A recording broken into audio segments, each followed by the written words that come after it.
सन् 2019 को समरमा संसारले मोडर्न हिस्ट्रीको सबैभन्दा एक्सप्लोसिभ स्क्यान्डल्स मध्ये एक अनफोल्ड भएको देख्यो। Jeffrey Epstein. जेफ्री एप्स्टेन, एक बिलिनियर फाइनेन्सियल जसको कनेक्सन प्रेसिडेन्ट्स, फ्रेन्च बिलिनियर्स र ग्लोबल इलाइटसँग थियो, जसलाई फेडरल चार्जेसमा एरेस्ट गरियो। आरोप थियो sex trafficking of miners.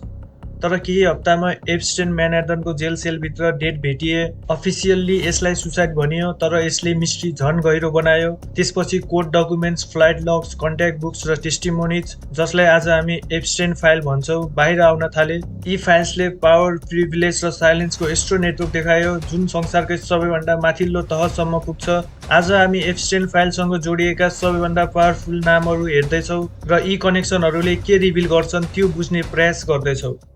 Had a $20 million house, his own private island in the Caribbean. It has a nickname, the pedophile island. Jeffrey Epstein officially आफूलाई financier र has fund manager भन्थे, तर उनको wealth कहाँबाट आयो भन्ने कुरा जीवनभर नै अनक्लियर रह्यो। तर एउटा क्लियर थियो, उनको एक्सेस।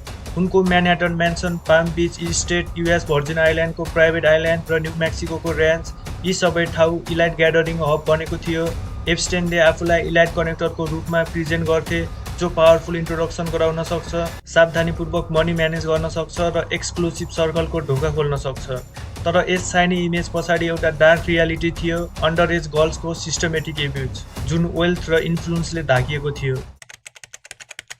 एप्स्टेन फाइल्समा सबैभन्दा धेरै विवादमा आएको नाम मध्ये एक हो प्रिन्स एन्ड्रयू। उनी ब्रिटेनकी क्वीन एलिजाबेथ सेकेन्डका छोरा हुन्। एप्स्टेनका फ्लाइट रेकर्ड अनुसार प्रिन्स एन्ड्रयूले एप्स्टेनको प्राइभेट प्लेनमा यात्रा गरेका थिए। यो प्लेनलाई मिडियाले लोलिता एक्सप्रेस भनेर नाम दिएको थियो। एप्स्टेन केसकी मुख्य सर्भाइभर भर्जिनिया गुफ्रेले आरोप लगाइन् कि जब उनी 17 वर्षकी थिइन् तब एप्स्टेनले उनलाई प्रिन्स एन्ड्रयूसँग भेट गराएको थियो।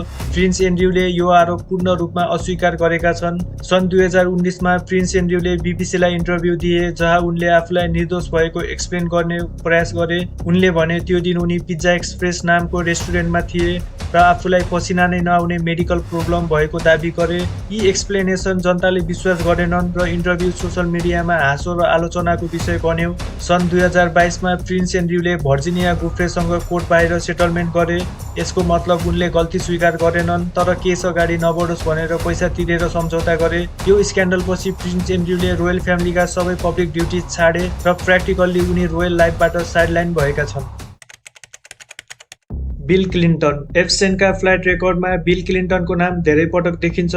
डकुमेन्ट अनुसार उनले एप्स्टेनको प्राइभेट प्लेनमा अफ्रिका, युरोप र एसियासम्म ट्राभल गरेका थिए। क्लिन्टनको टिमले यो कुरा स्वीकार गर्यो कि उनी एप्स्टेनसँग ट्राभल गरेका थिए, तर उनीहरूले भने क्लिन्टन एप्स्टेनको आइल्यान्डमा कहिले गएनन्। उनलाई एप्स्टेनका क्राइमबारे केही थाहा थिएन।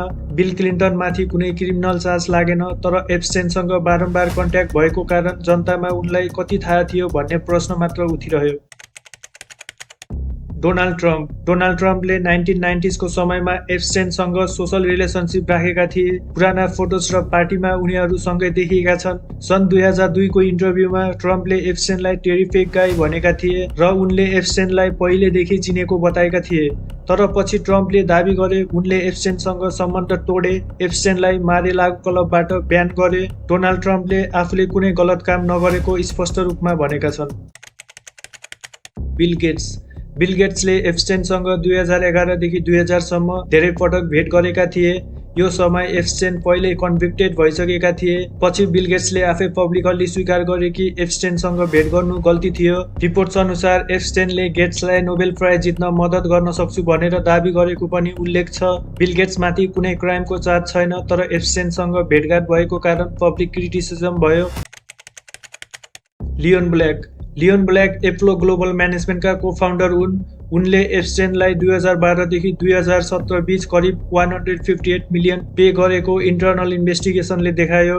यो पैसा एप्स्टेनलाई ट्याक्स र मनी म्यानेजमेन्ट एडभाइसको लागि दिइएको भनियो, तर यो एप्स्टेन कन्भिक्टेड भइसकेपछि दिइएको कारण ठूलो कन्ट्रोभर्सी बन्यो। यस विवादपछि लियोन ब्ल्याकले सिइओ पद छाडे।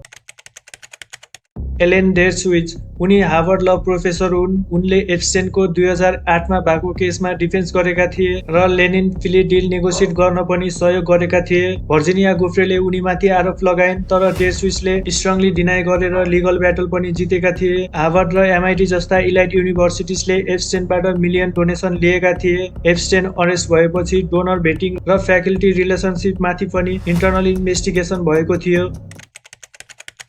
लेस्ली वेक्सनर भिक्टोरिया सेक्रेट र एल ब्रान्डका फाउन्डर हुन्। उनी एप्स्टेनसँग सबैभन्दा नजिकको फाइनेन्सियल रिलेसनसिप राख्ने व्यक्तिमध्ये एक थिए। वेक्सनरले एप्स्टेनलाई आफ्नो फाइनेन्सेसमाथि पावर अफ एटर्नी पनि दिएका थिए, जुन एक्सट्रिमली रियर कुरा हो। उनले एप्स्टेनलाई म्यानहट्टनको आफ्नो मेन्सन पनि ट्रान्सफर गरेका थिए। एप्स्टेन अरेस्ट भएपछि वेक्सनरले आफू एप्स्टेनका क्राइमबारे कुनै जानकारी नभएको दाबी गरे। उनले एप्स्टेनले आफ्नो ट्रस्ट दुरुपयोग गरेर मिलियन्स अफ डलर मिसएप्रोप्रिएट गरेको पनि बताए। केलेन डभिन र उनकी wife Eva Andersson Dubin hedge fund billionaires एप्स्टेनसँग लङ टाइम क्लोज फ्रेन्ड थिए।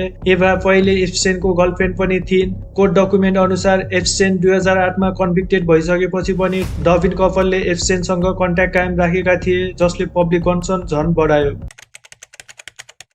एप्स्टीन फाइल्स, जसमा flight logs, black books, emails, financial records र सोन टेस्टिमोनिज छन्, जसमा सयौं नामहरू भेटिन्छन्। यहाँ एउटा कुरा क्लियर हुनुपर्छ, कुनै नाम डकुमेन्टमा हुनु भनेको क्राइम गरेको प्रमाण होइन, तर यी डकुमेन्ट्सले केही डिस्टर्बिङ प्याटर्न्स भने क्लियरली देखाए।